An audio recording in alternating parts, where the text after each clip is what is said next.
നമസ്കാരം. സമഗ്രമായ വാർത്തയിലേക്ക് വരുന്നതിന് മുൻപ് ആദ്യം നോക്കാം ഈ മണിക്കൂറിലെ പ്രധാന വാർത്തകൾ. പ്രധാനമന്ത്രി നരേന്ദ്രമോദിയുമായും ധനമന്ത്രി നിർമ്മലാ സീതാരാമനുമായും കൂടിക്കാഴ്ച നടത്തി മുഖ്യമന്ത്രി വി.ഡി. സതീശൻ. ദേശീയപാത സ്ഥലമേറ്റെടുപ്പ് തുകയിൽ ഇളവ് തേടിയെന്നും കടമെടുപ്പ് പരിധിയിൽ നിന്നും ഒഴിവാക്കണമെന്നും ആവശ്യപ്പെട്ടുവെന്ന് മുഖ്യമന്ത്രി. PM ശ്രീ പദ്ധതിയിലെ നിയമപ്രശ്നങ്ങൾ പരിശോധിക്കുമെന്നും വി.ഡി. സതീശൻ. നാളെ അമിത്ഷായുമായി കൂടിക്കാഴ്ച.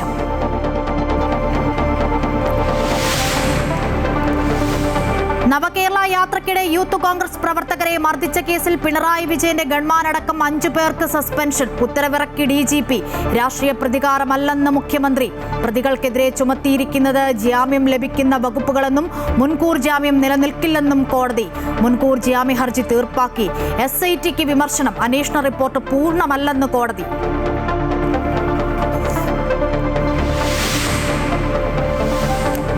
+2 പരീക്ഷാഫലം പ്രഖ്യാപിച്ചു. 77.97% വിജയം. വിജയശതമാനം ഏറ്റവും കൂടുതൽ ഇടുക്കിയിൽ. എല്ലാ വിഷയത്തിനും A+ നേടിയത് 30,561 പേർ. വൊക്കേഷണൽ ഹയർ സെക്കൻഡറിയിൽ 72.49%, ടെക്നിക്കലിൽ 72.82% വിജയം. സേ ഇംപ്രൂവ്മെന്റ് പരീക്ഷകൾ ജൂൺ 29 മുതൽ ജൂലൈ 3 വരെ.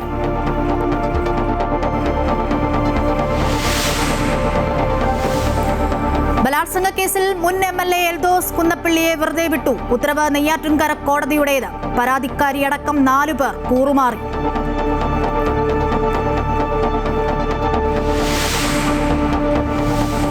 സൗദി ജയിലിൽ നിന്നും അബ്ദുൾ റഹീം നാട്ടിലേക്ക്. മോചന ഉത്തരവിൽ ഒപ്പുവെച്ചു. എക്സിറ്റ് വിസ ലഭിച്ചതായി സഹായ സമിതി.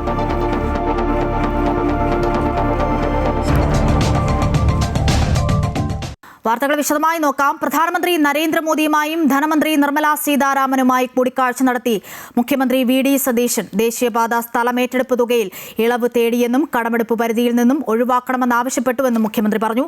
PM ശ്രീ പദ്ധതിയിലെ നിയമപ്രശ്നങ്ങൾ പരിശോധിക്കുമെന്നും വി.ഡി. സതീശൻ വ്യക്തമാക്കി. നാളെ അമിത്ഷായുമായി കൂടിക്കാഴ്ച നടത്തും. നമുക്കറിയാം, നാഷണൽ ഹൈവേയിൽ 25% തുക ലാൻഡ് അക്വിസിഷന് വേണ്ടി 5,580 കോടി രൂപ കേരളമാണ് നൽകിയത്. അത് NHAIക്ക് ട്രാൻസ്ഫർ ചെയ്തിട്ടുണ്ട്. പക്ഷേ കടമെടുപ്പിൻ്റെ പരിധിയിൽ നിന്നും ആ തുക ഒഴിവാക്കണമെന്ന് അഭ്യർത്ഥിച്ചിട്ടുണ്ട്. കാരണം കടമെടുപ്പിൻ്റെ പരിധിയിൽ നമുക്ക് 3.5% ഉള്ളത്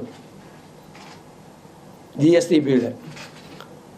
അതിൽ 0.5% കണ്ടീഷണലാണ്. അതായത് പവർ സെക്ടറിലെ ആവശ്യത്തിന് വേണ്ടിയിട്ട് മാത്രം പണം എടുക്കണമെന്നാണ്. അപ്പോൾ ശരിക്കും 3% ഉള്ളൂ. ആ 3%-ൽ കിഫ്ബിയും പെൻഷൻ ഫണ്ടും വരുത്തിയ ബാധ്യതകൾ കൂടി ഈ കടമെടുപ്പിൻ്റെ പരിധി, കടം വളരെ കുറച്ചെടുക്കാൻ വേണ്ടിയിട്ടുള്ള സാഹചര്യത്തിലുണ്ട്. അപ്പം അതെല്ലാം നമ്മൾ വിശദാംശങ്ങൾ നമ്മൾ ധരിപ്പിച്ചിട്ടുണ്ട്. നമ്മുടെ ഒരു വൈറ്റ് പേപ്പർ ഇറക്കിയതിന് ശേഷം അതിൻ്റെ വിശദാംശങ്ങൾ കൂടി ഗവൺമെൻറ്റിനെ ധരിപ്പിക്കും.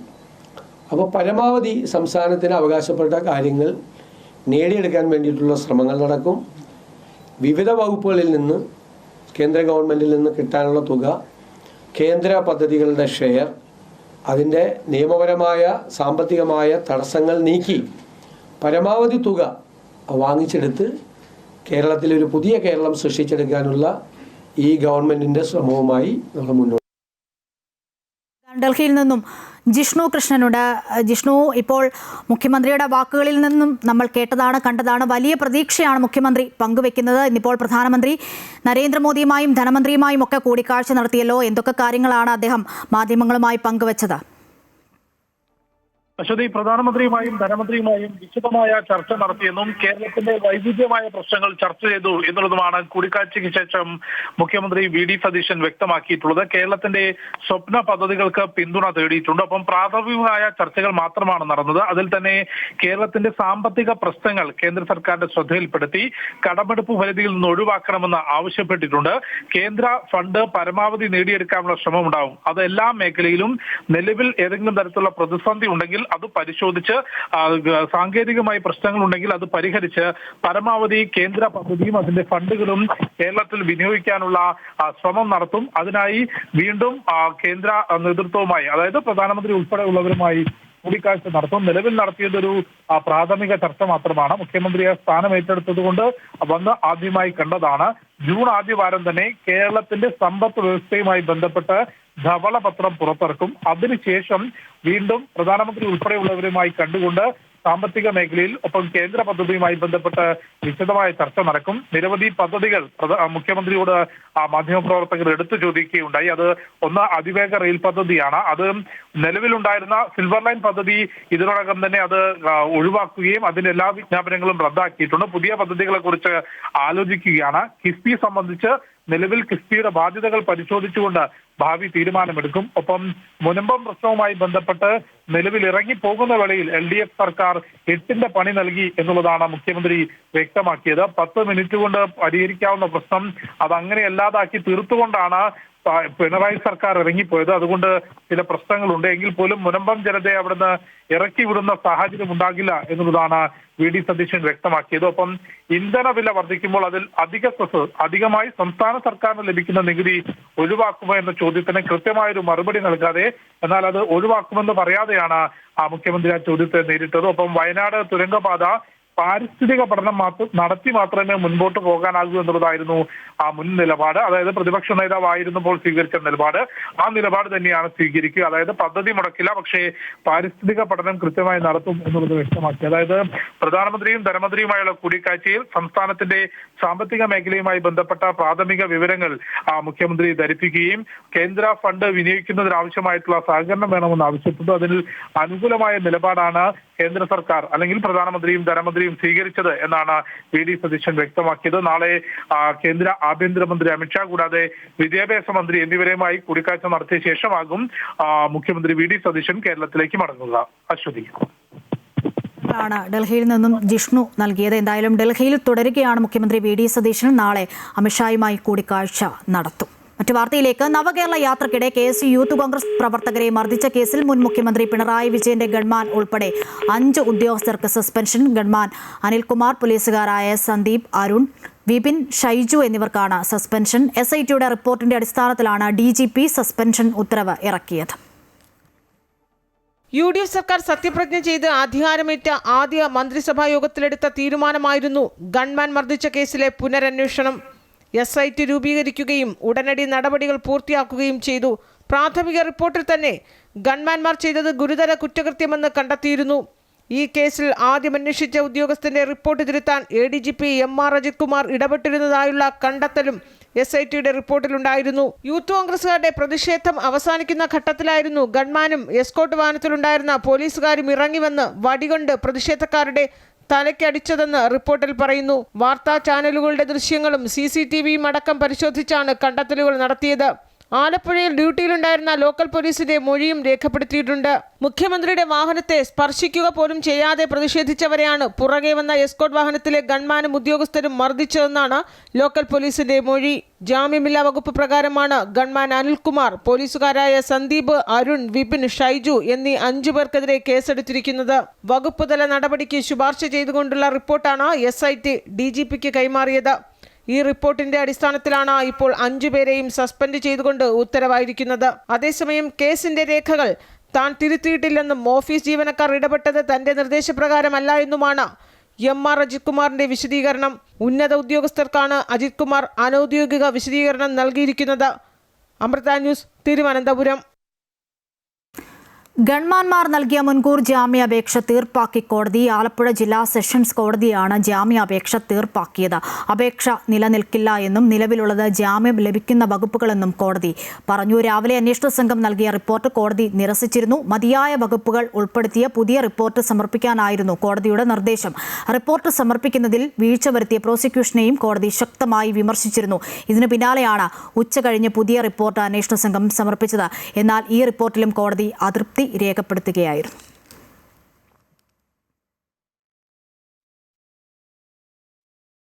ഷുഹൈബ് വധക്കേസിലെ 17 പ്രതികളുടെ ജാമ്യം റദ്ദാക്കിയ സെഷൻസ് കോടതി ഉത്തരവ് ഹൈക്കോടതി തടഞ്ഞു. പ്രതികളെ ഉടൻ ജയിൽ മോചിതരാക്കാൻ നിർദ്ദേശം. ജാമ്യം റദ്ദാക്കിയത് അസാധാരണ നടപടിയെന്നാണ് വിലയിരുത്തൽ. കൂടുതൽ വിവരങ്ങളുമായി അഡ്വക്കേറ്റ് രാജേഷ് ചേരുന്നുണ്ട്. കൊച്ചിയിൽ നിന്നും രാജേഷ്, ഹൈക്കോടതിയുടെ ഇടപെടൽ ഉണ്ടാകുന്നു എന്നുള്ളതാണ്. എങ്ങനെയാണ് ഹൈക്കോടതി ഈ വിഷയത്തെ കൈകാര്യം ചെയ്തത്? വിവരങ്ങൾ.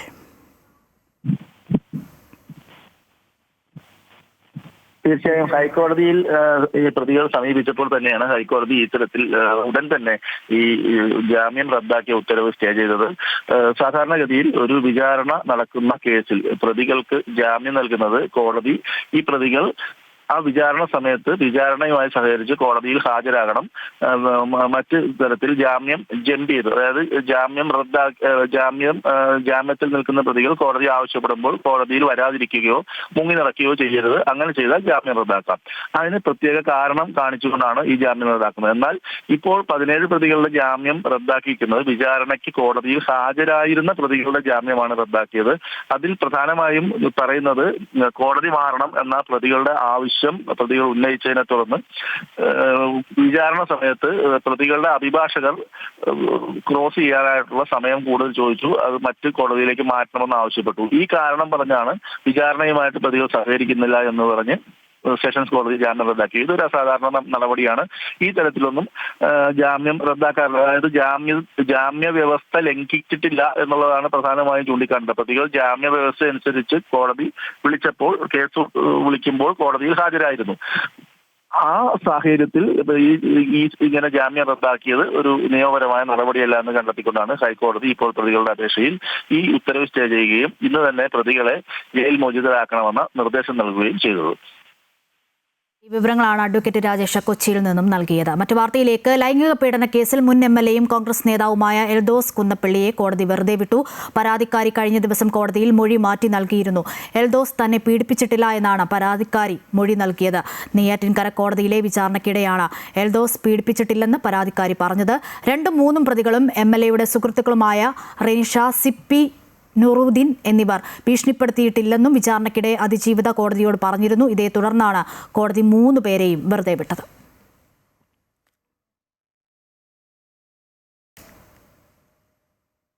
സൗദി ജയിലിൽ കഴിയുന്ന കോഴിക്കോട് കോടമ്പുഴ സ്വദേശി അബ്ദുൾ റഹീമിന്റെ മോചന ഉത്തരവിൽ അധികൃതർ ഒപ്പുവെച്ചതായി വിവരം ലഭിച്ചെന്ന് സഹായ സമിതി അറിയിച്ചു. തുടർന്നുള്ള എക്സിറ്റ് വിസ നടപടിയും പൂർത്തിയായി. ഇനി എമിഗ്രേഷൻ കടമ്പ കടക്കാനുണ്ട്.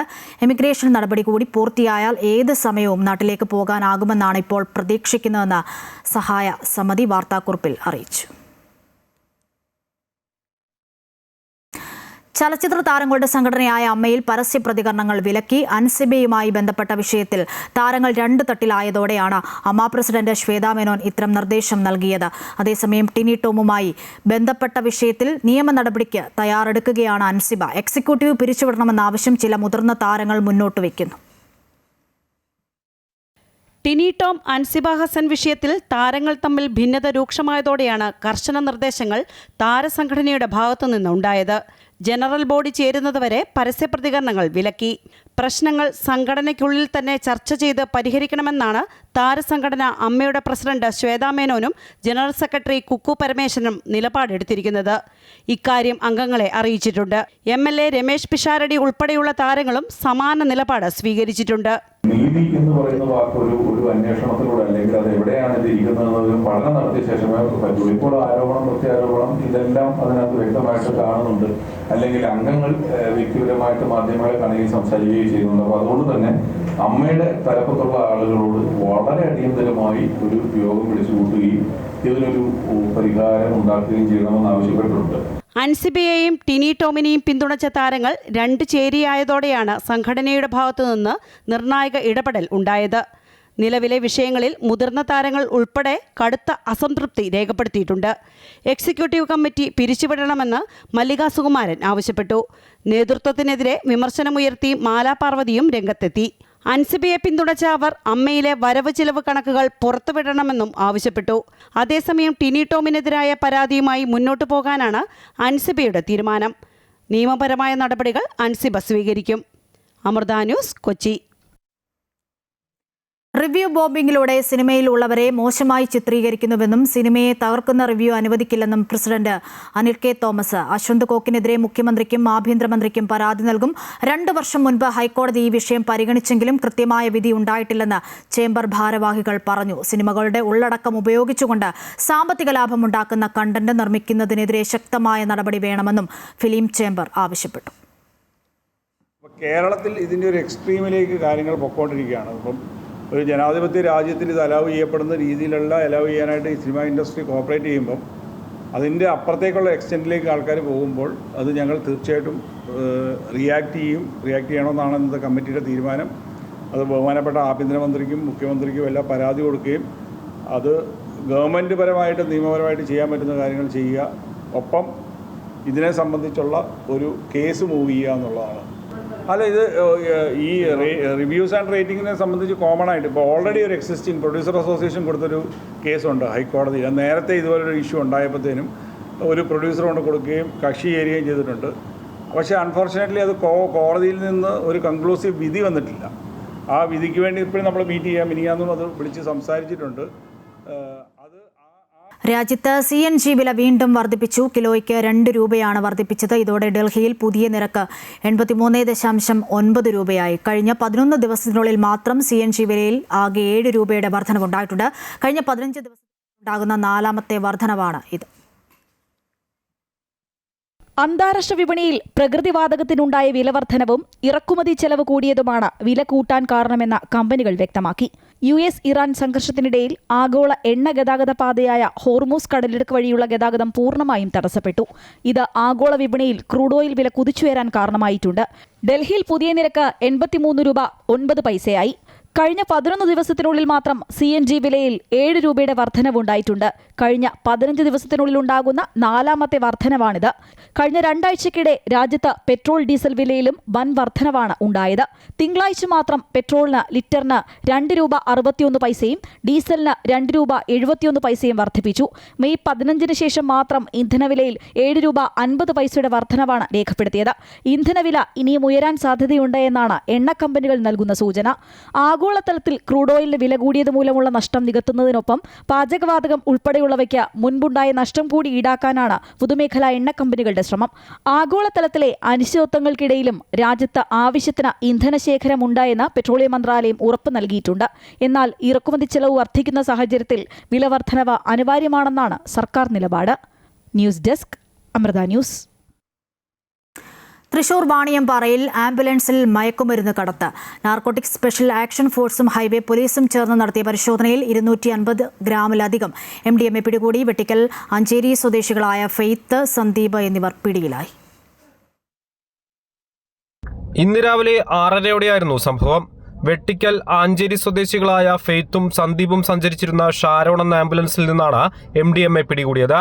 Thrissur district anti narcotic special action ഫോഴ്സും ഹൈവേ പോലീസും ചേർന്ന് നടത്തിയ പരിശോധനയിൽ 250 ഗ്രാമിലധികം MDMAയാണ് പിടികൂടിയത്. ബംഗളൂരുവിൽ നിന്നും വരുന്നതിനിടയിൽ ലഭിച്ച രഹസ്യ വിവരത്തിന്റെ അടിസ്ഥാനത്തിൽ പോലീസ് വാഹനം പരിശോധിക്കുകയായിരുന്നു. ബീക്കൺ ലൈറ്റിട്ട് വന്ന ആംബുലൻസ് പരിശോധിച്ചപ്പോൾ ബീക്കൺ ലൈറ്റിനുള്ളിൽ ഒളിപ്പിച്ച നിലയിലാണ് ലഹരിമരുന്ന് കണ്ടെത്തിയത്. സംഭവത്തിൽ ഇരുവരെയും പോലീസ് കസ്റ്റഡിയിലെടുത്തു. കൂടുതൽ അന്വേഷണം പുരോഗമിക്കുകയാണെന്ന് പോലീസ് അറിയിച്ചു. അമൃത ന്യൂസ്, തൃശൂർ. മോഡലിംഗിന്റെ മറവിലെ സെക്സ് റാക്കറ്റ് കേസിൽ 2 പ്രതികളെ പോലീസ് കസ്റ്റഡിയിൽ വിട്ടു. അലീന, മഞ്ജിമ എന്നീ പ്രതികളെയാണ് കസ്റ്റഡിയിൽ വിട്ടത്. പ്രതികളുടെ പണമിടപാടുകളിൽ വ്യക്തത വരുത്താനാണ് കസ്റ്റഡിയിൽ ആവശ്യപ്പെട്ടതെന്ന് പോലീസ് വ്യക്തമാക്കുന്നു. മോഡലിംഗ് ജോലി വാഗ്ദാനം ചെയ്ത് യുവതികളെ വിദേശത്തെത്തിച്ച് കൂട്ടബലാത്സംഗത്തിനിരയാക്കിയ കേസിലെ പ്രതികളെ കൂടുതൽ ചോദ്യം ചെയ്യുന്നതിനായാണ് പോലീസ് കസ്റ്റഡി ആവശ്യപ്പെട്ടത്. കേസിലെ 1-ാം പ്രതി സിന്ധുവും മറ്റു പ്രതികളായ അലീനയും മഞ്ജിമയുമായി നിരവധി തവണ പണയിടപാടുകൾ നടന്നിട്ടുണ്ട്. അലീനയുടെ സുഹൃത്തും ഗുണ്ടാ നേതാവുമായ ഔറംഗസേബിനും സിന്ധു പണം നൽകി. പ്രതികളുടെ സാന്നിധ്യത്തിൽ ഫോൺ രേഖകളും പണമിടപാടുകളും പരിശോധിക്കണമെന്നും പോലീസ് കസ്റ്റഡി അപേക്ഷയിൽ പറയുന്നു. ലക്ഷങ്ങളുടെ പണമിടപാടാണ് പ്രതികൾ തമ്മിൽ നടന്നിട്ടുള്ളത്. സെക്സ് റാക്കറ്റിനായി യുവതികളെ എത്തിച്ചതിനുള്ള പ്രതിഫലമാണോ ഈ തുകയെന്നും പോലീസ് പരിശോധിക്കുന്നുണ്ട്. 3 ദിവസത്തേക്കാണ് പോലീസ് പ്രതികളെ കസ്റ്റഡിയിൽ ആവശ്യപ്പെട്ടത്. എന്നാൽ 1 ദിവസത്തെ കസ്റ്റഡിയാണ് കോടതി അനുവദിച്ചത്. നാളെ വൈകിട്ട് 5 വരെയാണ് കസ്റ്റഡിയിൽ നൽകിയത്. അമൃത ന്യൂസ്, കൊച്ചി. പത്തനംതിട്ട മറൂര് അച്ചൻകോവിലാറ്റിൽ അജ്ഞാത മൃതദേഹം കണ്ടെത്തി. ആറിനോട് ചേർന്ന് കരയിലും വെള്ളത്തിലുമായി കമിഴ്ന്നു കിടക്കുന്ന നിലയിലാണ് മൃതദേഹം കണ്ടെത്തിയത്. ആരുടേതാണെന്ന് തിരിച്ചറിഞ്ഞിട്ടില്ല. പ്രാഥമിക പരിശോധനയിൽ മൃതദേഹത്തിന് അധികം പഴക്കമില്ലെന്ന് പോലീസ് പറയുന്നു. സംഭവത്തിൽ അന്വേഷണം ആരംഭിച്ചു. സംസ്ഥാനത്തെ +2 പരീക്ഷാ ഫലം പ്രഖ്യാപിച്ചു. 77.97 ആണ് വിജയശതമാനം. വിജയശതമാനത്തിൽ മുൻ വർഷത്തേതിൽ നിന്നും നേരിയ വർധനവ് രേഖപ്പെടുത്തിയിട്ടുണ്ട്. വൊക്കേഷണൽ ഹയർ സെക്കൻഡറി വിഭാഗത്തിൽ 72.49% വിജയം. സേ ഇംപ്രൂവ്മെന്റ് പരീക്ഷകൾ ജൂൺ 29 മുതൽ ജൂലൈ 3 വരെ നടക്കുമെന്ന് ഫലപ്രഖ്യാപനം നടത്തിയതിനു ശേഷം മന്ത്രി പറഞ്ഞു. ഹയർ സെക്കൻഡറി പരീക്ഷയിലാകെ 1990 സ്കൂളുകളിൽ നിന്ന് റെഗുലർ വിഭാഗത്തിൽ 3,72,423 പേർ പരീക്ഷ എഴുതി. പരീക്ഷയിൽ 2,09,398 പേർ ഉപരിപഠനത്തിന് യോഗ്യത നേടി. വിജയം 77.97%. റെഗുലർ സ്കൂൾ ഗോയിങ് ആകെ കുട്ടികൾ 3,72,423. ഇപ്പോൾ KGOA സമാപന സമ്മേളനത്തിൽ പ്രതിപക്ഷ നേതാവ് പിണറായി വിജയൻ സംസാരിക്കുന്നു. അതിലേക്ക് അഭിമാനമുണ്ടാക്കുന്ന നടപടിയല്ല, വൻതോതിൽ വർഗീയ സംഘർഷം ഉയർത്തിക്കൊണ്ടുവരാനുള്ള ഇടപെടലാണ് ജുഡീഷ്യറിയുടെ ഭാഗത്തുണ്ടായത്. അതിന് 1991 ആരാധനാലയങ്ങൾ സംബന്ധിച്ച് പാർലമെന്റ് പാസാക്കിയ നിയമം തന്നെയുണ്ട്. അത്തരം സംഭവങ്ങളിൽ മറ്റു തരത്തിൽ ഇടപെടാൻ പാടില്ല. നിലവിലുള്ളത് ചോദ്യം ചെയ്യുന്ന അവസ്ഥയുണ്ടാകരുത് എന്ന് വ്യക്തതയോടെ നിയമപരമായി തീരുമാനിക്കപ്പെട്ടതാണ്. അതിനപ്പുറം പോകാൻ സാധാരണഗതിയിൽ പാടില്ലാത്തതാണ്. ഈ കാര്യത്തിൽ വിവിധ ഘട്ടങ്ങളിൽ സുപ്രീം കോടതി വ്യക്തത വരുത്തിയതുമാണ്. ഇതെല്ലാം ഉണ്ടായിട്ടും നമ്മുടെ രാജ്യത്തിൻ്റെ അന്തരീക്ഷം എവിടെയും വർഗീയത ഉയർത്തുക, എന്തിനേയും വർഗീയതയോടെ സമീപിക്കുക, അതിനായി വഴിവിട്ട എല്ലാ കാര്യങ്ങളും ചെയ്യുക എന്ന നില പൊതുവിൽ രാജ്യത്തുണ്ടാക്കാൻ സംഘപരിവാറും കേന്ദ്ര ഭരണവും ശ്രമിക്കുന്ന ഘട്ടത്തിൽ അത് ഏത് തരത്തിൽ ജുഡീഷ്യറിയുടെ ചില തലങ്ങളെപ്പോലും സ്വാധീനിക്കുന്നു എന്നതാണ് ഈ സംഭവത്തിൽ ഉണ്ടായ ജുഡീഷ്യറി ഇടപെടൽ കാണിക്കുന്നത്. ഇത് അങ്ങേയറ്റം ഗൗരവമായ കാര്യമാണ്. നമ്മുടെ രാജ്യത്തിൻ്റെ മതനിരപേക്ഷതയ്ക്ക് വലിയ തോതിൽ പോർലേൽപ്പിക്കാനിടയാക്കുന്ന ഒന്നാണ്. ജുഡീഷ്യറി ഗൗരവമായി തന്നെ പരിഗണിക്കേണ്ട ഒരു വിഷയമായിട്ട് തന്നെയാണ് ഇത് ഉയർന്നു വന്നിട്ടുള്ളത്. ഇതുപോലുള്ള അനേകം കാര്യങ്ങൾ നമ്മുടെ രാജ്യത്തിനകത്ത് കാണാൻ നമുക്ക് സാധിക്കും. ഇന്നത്തെ കാലം നമ്മുടെ കേരളം ഒരു പുതിയ ഭരണമാറ്റം നടന്ന കാലമാണ്. പുതിയ ഭരണത്തിൻ്റെ പ്രവർത്തനങ്ങൾ ആരംഭിച്ചതേയുള്ളൂ. ഇടതുപക്ഷ ജനാധിപത്യ മുന്നണി കഴിഞ്ഞ തെരഞ്ഞെടുപ്പിൽ പരാജയപ്പെട്ടു. ആ പരാജയം ഞങ്ങൾ അംഗീകരിക്കുന്നു. ആ പരാജയം അംഗീകരിച്ചുകൊണ്ട് ക്രിയാത്മകമായ പ്രതിപക്ഷമായി പ്രവർത്തിക്കുക എന്നതാണ് ഞങ്ങൾ സ്വീകരിക്കാൻ പോകുന്നത്. ഇത് നേരത്തെ തന്നെ വ്യക്തമാക്കിയിട്ടുള്ളതാണ്. ഈ പരാജയത്തോടുകൂടി എന്തോ ഇടതുപക്ഷ ജനാധിപത്യ മുന്നണി ആകെ അവസാനിച്ചു പോയി എന്ന് ചിലർ കരുതുന്നുണ്ട്. അങ്ങനെയൊരു മതിമറന്ന ആഹ്ലാദ പ്രകടനം. മറ്റു വാർത്തകൾ നോക്കാം. ഒടുവിൽ ഹർഷിനയ്ക്ക് നീതി. കോഴിക്കോട് മെഡിക്കൽ കോളേജിൽ ഓഫീസ് അസിസ്റ്റന്റായി ഹർഷിന ജോലിയിൽ പ്രവേശിച്ചു. ശസ്ത്രക്രിയയ്ക്കിടെ വയറ്റിൽ കത്രിക കുടുങ്ങിയ ഹർഷിനയ്ക്ക് ഇന്നലെയാണ് ജോലിയിൽ പ്രവേശിക്കാൻ സർക്കാർ ഉത്തരവ് ലഭിച്ചത്. 2017 ഹർഷിന മൂന്നാമത്തെ പ്രസവത്തിനായി കോഴിക്കോട് മെഡിക്കൽ കോളേജിൽ എത്തിയത്.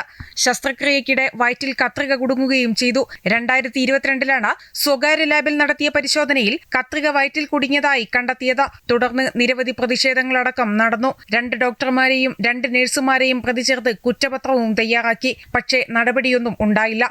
നഷ്ടപരിഹാരവും ലഭിച്ചില്ല. സമരത്തിന് സമ്പൂർണ്ണ പിന്തുണയാണ് VD സതീശൻ ഉൾപ്പെടെയുള്ള നേതാക്കൾ അന്ന് നൽകിയത്. പുതിയ സർക്കാർ അധികാരമേറ്റ ശേഷം ആദ്യമായാണ് ഹർഷിന മുഖ്യമന്ത്രി VD സതീശനെ ഇന്നലെ കണ്ടത്. തിരുവനന്തപുരത്ത് സെക്രട്ടേറിയറ്റിൽ വെച്ചായിരുന്നു കൂടിക്കാഴ്ച. ജോലിക്ക് പുറമെ നഷ്ടപരിഹാരവും തുടർ ചികിത്സയും ഉറപ്പുവരുത്തുമെന്ന് മുഖ്യമന്ത്രിയും ആരോഗ്യവകുപ്പ് മന്ത്രിയും വാക്കു നൽകിയെന്നും ഹർഷിന പറഞ്ഞു. നഷ്ടപരിഹാരം നമ്മൾ ഇന്നലെ VD സതീശൻ സാറിന് കണ്ടു. നമ്മളെ കൂടെ പ്രതിപക്ഷ നേതാവായിരുന്നപ്പോൾ നമ്മളെ കൂടെ ഉള്ളതാണ് അന്ന് ഞാൻ ഏറ്റെടുത്തു എന്ന് പറഞ്ഞു. തുടർ ചികിത്സ മുഖ്യമന്ത്രി പേഴ്സണലായിട്ട് ഏറ്റെടുത്തു. ഞാൻ ഏറ്റെടുത്തതാണ്. അത് സർക്കാരിന്റെ ഒന്നും വേണ്ട, ഞാൻ ഏറ്റെടുത്തതാണ്. കോമ്പൻസേഷൻ 1 രൂപ പോലും അത് നിങ്ങൾ ചികിത്സക്ക് ചെലവാക്കേണ്ടതില്ല. ഞാൻ പേഴ്സണലി ഏറ്റെടുത്തു എന്നും ഉറപ്പ് തന്നിട്ടുണ്ട്. ഇത് പോരാട്ടത്തിന്റെ വിജയമാണെന്നും കേരളം ആഗ്രഹിച്ച മുഖ്യമന്ത്രിയാണ് VD സതീശനെന്നും ആരോഗ്യവകുപ്പ് മന്ത്രിയെക്കുറിച്ച് മനസ്സിലുണ്ടായ ചിത്രം മാറിയെന്നും ഹർഷിന പറഞ്ഞു. ആഗ്രഹിച്ച ഒരു മുഖ്യമന്ത്രിയാണ് നമുക്ക് കിട്ടിയിട്ടുള്ളത്. അതെന്തായാലും തുടർന്നും മുന്നോട്ട് അത്രയും നമുക്ക് ഉപകാരപ്പെടും എന്നുള്ളതിൽ മനുഷ്യർ ജനങ്ങളെ കൂടെ നിൽക്കുന്നു. പിന്നെ ആരോഗ്യമന്ത്രി എന്ന് പറയുമ്പോൾ നമ്മളെ മൈൻഡിലുള്ള ഒരു പിക്ചർ ഉണ്ടല്ലോ, ഇത്രയും കാലം കൊണ്ട് നമ്മളെ കൂടെ നിന്ന് കൂടെ ഉണ്ട് എന്ന് കുറെ കാലമല്ലോ പറയുന്നത്, നിങ്ങളോടൊക്കെ പറയുന്നത്.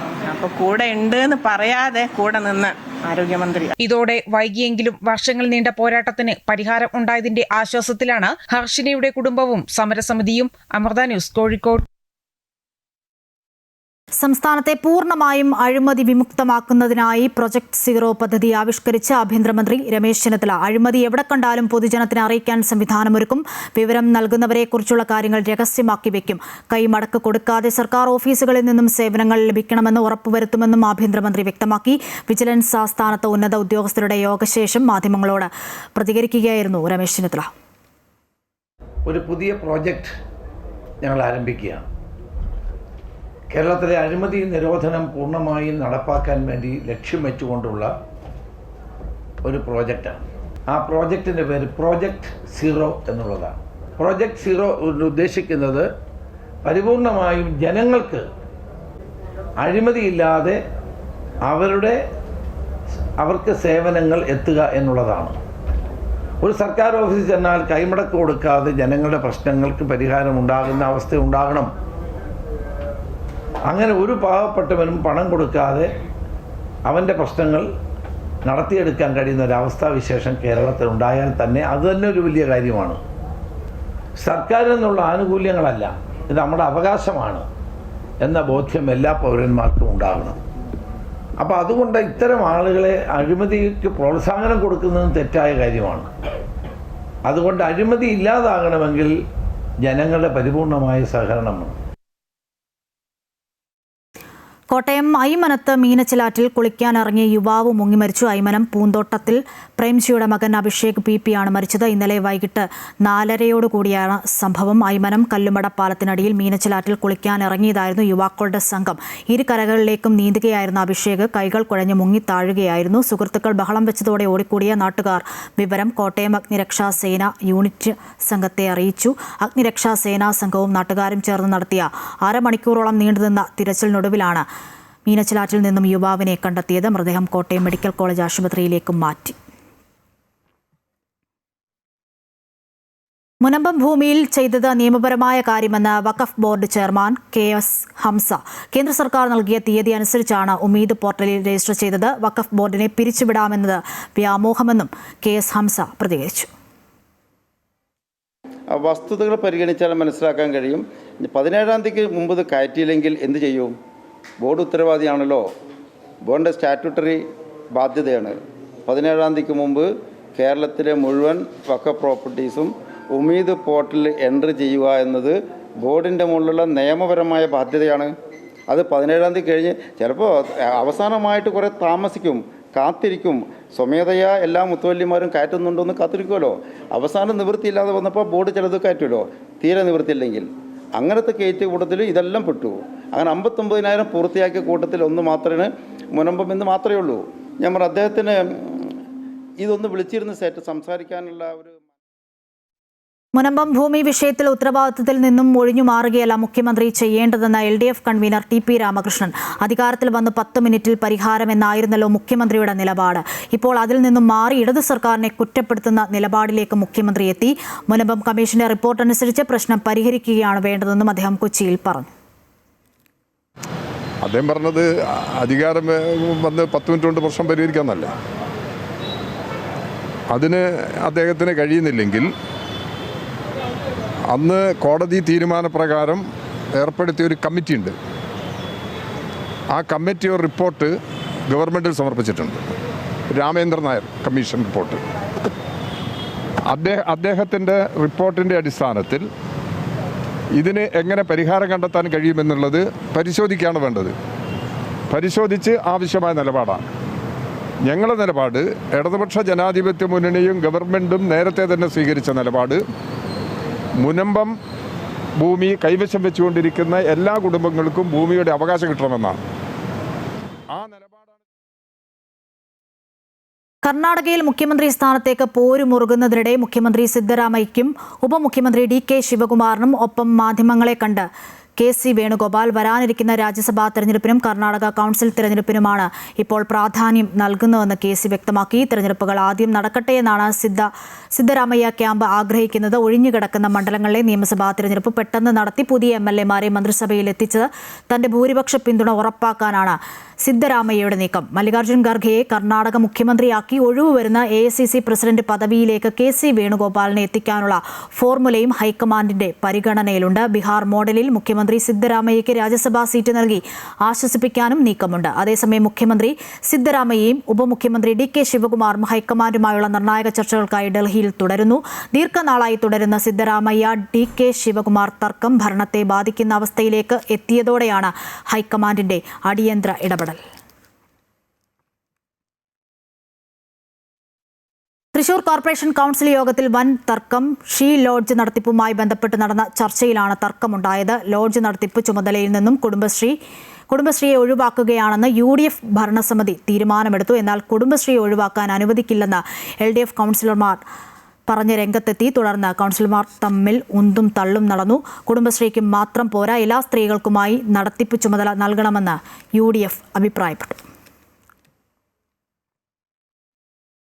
പെട്രോൾ ഡീസൽ വില ദിനംപ്രതി വർദ്ധിച്ചു വരുന്ന സാഹചര്യത്തിൽ വില വർധനയുടെ ആഘാതം കുറയ്ക്കാൻ സംസ്ഥാന സർക്കാർ അധിക നികുതി ഒഴിവാക്കി ജനങ്ങൾക്ക് ആശ്വാസം നൽകണമെന്ന് Kerala Congress M chairman Jose K Mani ആവശ്യപ്പെട്ടു. കഴിഞ്ഞ 11 ദിവസത്തിനിടെ 4 തവണയാണ് രാജ്യത്ത് ഇന്ധനവില വർദ്ധിപ്പിച്ചിരിക്കുന്നത്. പടിപടിയായി വില വർദ്ധിപ്പിച്ച് പൊതുജനത്തെ ഇഞ്ചിഞ്ചായി കൊല്ലുകയാണ് കേന്ദ്ര സർക്കാർ ചെയ്യുന്നത്. കേന്ദ്രം പെട്രോൾ ഡീസൽ വില വർദ്ധിപ്പിച്ചതൊഴികെ 2011 UDF സർക്കാരിൽ ധനമന്ത്രിയായിരുന്ന KM മാണി സംസ്ഥാനത്തിന് ലഭിക്കേണ്ടിയിരുന്ന അധിക നികുതി വേണ്ടെന്ന് വെച്ച് ജനങ്ങൾക്ക് ആശ്വാസം നൽകിയ മാതൃക ഇപ്പോൾ പിന്തുടരാൻ സംസ്ഥാന സർക്കാർ തയ്യാറാകണമെന്നും ജോസ് കെ മാണി പറഞ്ഞു.